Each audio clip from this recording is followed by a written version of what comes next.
Hi, I'm Anna Romero. And I'm Diana Puga, and we are part of the ACT Lab.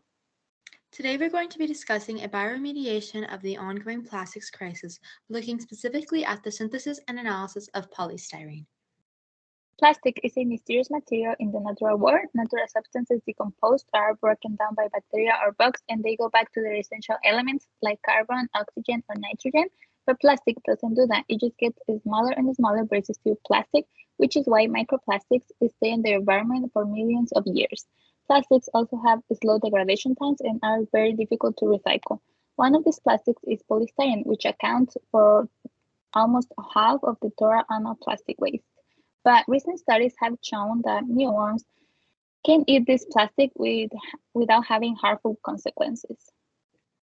Our objectives for this project are to find the most efficient method of polymerization, reduce the amount of residual styrene in our product, and characterize the byproduct of mealworms after being fed our polystyrene. There are two types of polymerization. There is step growth and chain growth. In step growth, the polymer chain doubles with each step, and in chain growth, the polymer chain grows one monomer at a time.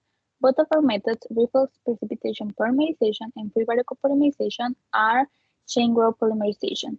On both of them, we use the same monomer but different initiator, and also that's why the reaction temperature is different for both of them, and the reaction time for reflux is an hour and 2 hours, which completed our genetic study. And in free radical, we use a different number of rinses, so we can have in our product the less residual styrene present.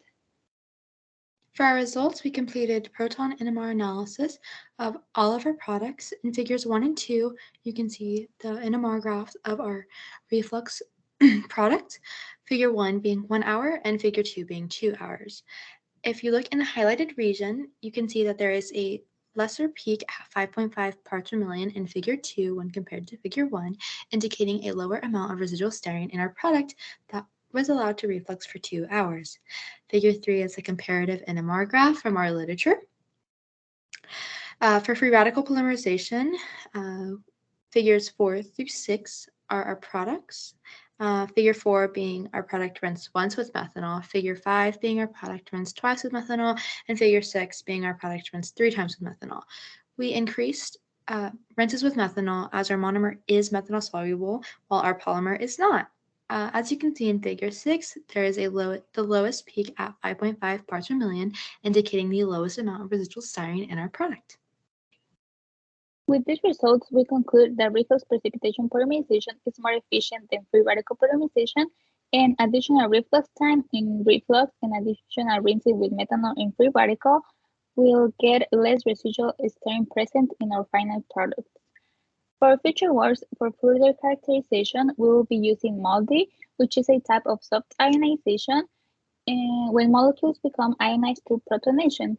And this will indicate the molecular weight of our product and also the length of our polymer chains. We will also use differential scanning calorimetry to find our glass transition temperature, our recrystallization temperature, and our melting temperature of our products. This is important because deviations from the standard values could indicate an impurity in our product. We will then use mealworms to depolymerize our synthesized polystyrenes by allowing them to feed on our products for 1 week, collecting the frass, and then analyzing the frass by gel permeation chromatography as a way to isolate chains of various lengths and see how they were able to depolymerize our products. We want to thank the ACT Lab for allowing us to perform this research.